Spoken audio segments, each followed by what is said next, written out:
कड़ाके की ठंड पड़ रही थी और सुबह के 7 बज रहे थे। घर की छोटी बेटी सुभी की शादी अभी अभी हुई थी। दुल्हन को विदा कर दिया गया और सारे रिश्तेदार जिसे जहां जगह मिली वहीं पर पसरकर पड़े हुए थे।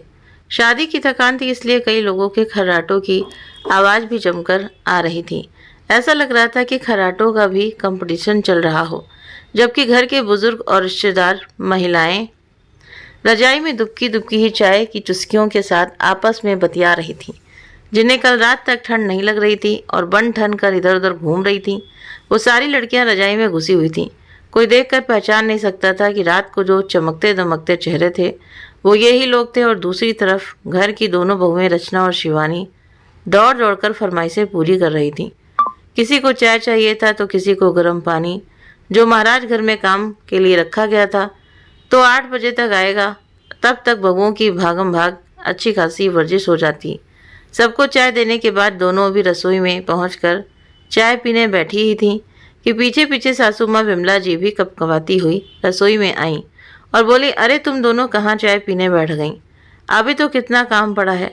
अम्मा जी बहुत ज़ोरों की ठंड है, हाथ पैर कपकपा रहे हैं, तो सोचा पहले चाय पी लेते हैं, थोड़ी गर्माहट ही मिलेगी। अरे तुम दोनों कहाँ गर्माहट के चक्कर में बैठी हो? अभी कुछ रिश्तेदार रवाना होना शुरू कर देंगे, उससे पहले उनके लिए शगुन के लिफाफे और मिठाई का डिब्बा तैयार कर दो। और हाँ, याद रखना कोई कमी न रहे। 3 तरह के डिब्बे तैयार कर लेना। पिछली बार की तरह गलती मत करना, मुझे लोगों की बात सुनने की आदत नहीं। 3 तरह के डिब्बों की बात सुनकर छोटी बहू शिवानी ने हैरान होकर पूछा, 3 तरह के डिब्बे मतलब? तू चुप कर छोटी बहुरिया, कुछ पता तो है नहीं, बड़ी बहू से पूछ लेना।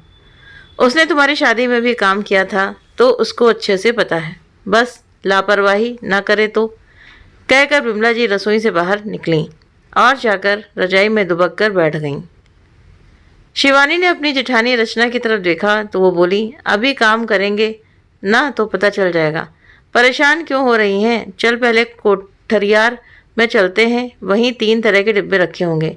रचना के कहते ही उसके पीछे पीछे शिवानी भी चल दी। कोठियार में पहुंचकर वहां का ताला खोला और अंदर जाकर दरवाज़ा लगा लिया। देखा तो वहां एक तरफ 3 तरह के साइज के कुछ मिठाई के खाली डब्बे रखे हुए थे। रचना ने शिवानी से कहा, अरे शिवानी, उधर दरी बिछा दे, तब तक मैं लड्डू की ट्रे और मठरी का बर्तन लेकर आती हूँ। जब तक शिवानी ने दरी बिछाई तब तक रचना लड्डू और मठरी लेकर बर्तन लेकर आई। शिवानी बड़े उत्साह के साथ रचना के पास आकर बैठ गई और बोली, जीजी मुझे भी बताओ कैसे क्या करना है। अरे बताती हूँ, फिक्र मत कर, पहले 2-3 डिब्बे पैक कर दूँ ताकि तुझे समझ भी आ जाए। शिवानी बड़ी गौर से रचना को काम करते हुए देखने लगी। देखा तो रचना ने तीनों साइज के एक एक डिब्बे उठाए। सबसे बड़े डिब्बे में 10 लड्डू और गिनकर 10 मठरी रख दी। उससे छोटे डिब्बे में 5 लड्डू और 5 मठरी, वही सबसे छोटे डिब्बे में 2 लड्डू और गिनती की 2 मठरी रख दी। 3 डिब्बों को तैयार कर देने के बाद रचना शिवानी से बोली, समझ में आया क्या करना है? हाँ जीजी, ये तो समझ में आया कि क्या करना है, पर अभी तक ये समझ में नहीं आया कि ऐसा क्यों करना है। ये डिब्बे तो हलवाई से कहकर भी तो पैक कराए जा सकते थे।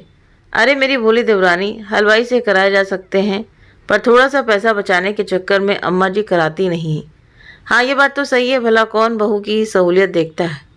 पर एक बात बताओ जीजी, अम्मा जी आपको लापरवाह क्यों कहती हैं?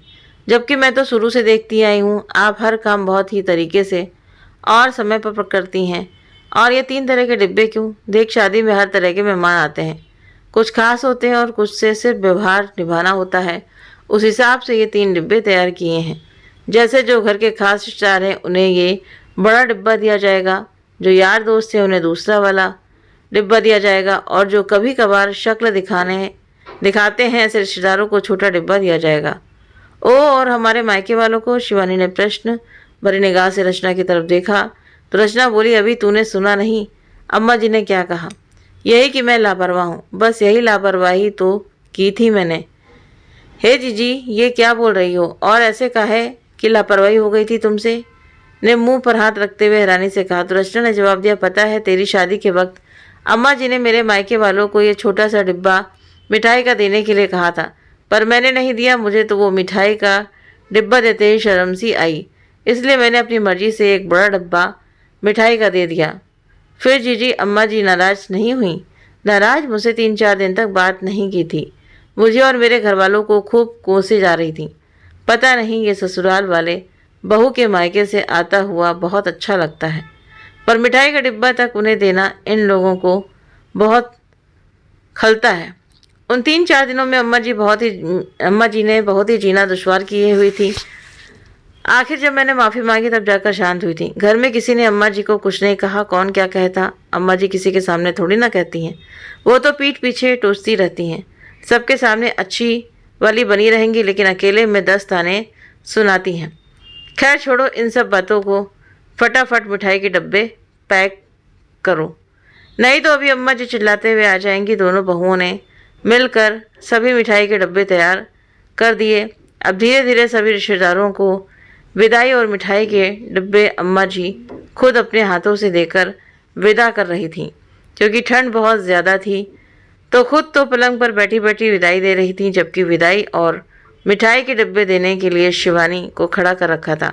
क्योंकि बड़ी बहू पर से तो विश्वास उठ चुका था। अम्मा जी के मायके वालों के विदा होने के कुछ देर बाद दर्शना के मायके से उनके दोनों छोटे भाई और भाभी विदा होने के लिए अम्मा जी से इजाज़त लेने आए, तो अम्मा जी ने शिवानी को छोटा डिब्बा मिठाई का देने के लिए इशारा किया। लेकिन ये क्या, शिवानी तो उस डिब्बे की जगह एक बड़ा सा थैला उठाकर ले आई। अम्मा जी ने देखा उस थैले में 4 बड़े मिठाई के डब्बे, दोनों भाई और भाभी के विदाई के कपड़े रखे हुए थे। इससे पहले अम्मा जी कुछ कहती, शिवानी ने नारियल निकाला और उस पर 51 रुपये रख कर रचना को पकड़ाते हुए बोली, लो जीजी, अपने भाइयों को तिलक करके विदा करो। आपको अपने ससुराल के रीति रिवाज पता नहीं क्या? अम्मा जी के साथ रहकर भी आप कुछ सीखी नहीं? आपने देखा नहीं अम्मा जी ने कैसे अपने मायके वालों को विदा किया है? आखिर हमारे ससुराल वालों की भी इज्जत है। अम्मा जी गुस्से से शिवानी को घूरे जा रही थी, पर अभी तो और रिश्तेदार बैठे थे, उनके आगे वो कुछ कह ना पाई। रचना अभी भी हैरानी से शिवानी की तरफ देख रही थी और शिवानी भी खुद की पीठ थपथपाते हुए बोले जा रही थी, अम्मा जी आप फिक्र ना करो, जीजी अपने रीति रिवाज भूल गई तो क्या, मैं अपने ससुराल की इज्जत संभाल के रखूंगी। मैं अपने ससुराल वालों की ना किसी के सामने कटने नहीं दूंगी। और जीजी आप क्या देख रही हो, जल्दी करो और भी काम है। इतने में ससुर जी भी बोले, अरे बड़ी बहू अब जल्दी अपने भाई भाभी को विदा करो, उनकी भी ट्रेन का वक्त हो गया है। ससुर जी की बात सुनकर रचना ने तिलक कर अपने दोनों भाइयों और भाभी को विदा किया। अम्मा जी कुछ कह ही नहीं पाई, आखिर कहती कैसे। यहाँ तो छोटी बहू खुद अपनी पीठ थपथपा रही थी, साथ ही ससुर जी भी छोटी बहू की समझदारी के कायल हो गए थे। अम्मा जी के नाक पर गुस्सा 3-4 दिन तक जरूर रहा और मन ही मन कुड़ी रही थी। वो कहा छोटी बहू से काम करवा लिया, पर जब देखा कि छोटी बहू इतनी बेशर्म है कि सास को मनाने की कोशिश भी ना करे, तो अपने आप ही वो चुप हो गई। तो उम्मीद करते हैं आप सभी को ये कहानी जरूर पसंद आई होगी। वीडियो पसंद आया हो तो वीडियो को लाइक करें, शेयर करें। आप हमारे चैनल को सब्सक्राइब करना ना भूलें। मिलते हैं आप सभी से नेक्स्ट वीडियो में नई कहानी के साथ में। Thank you.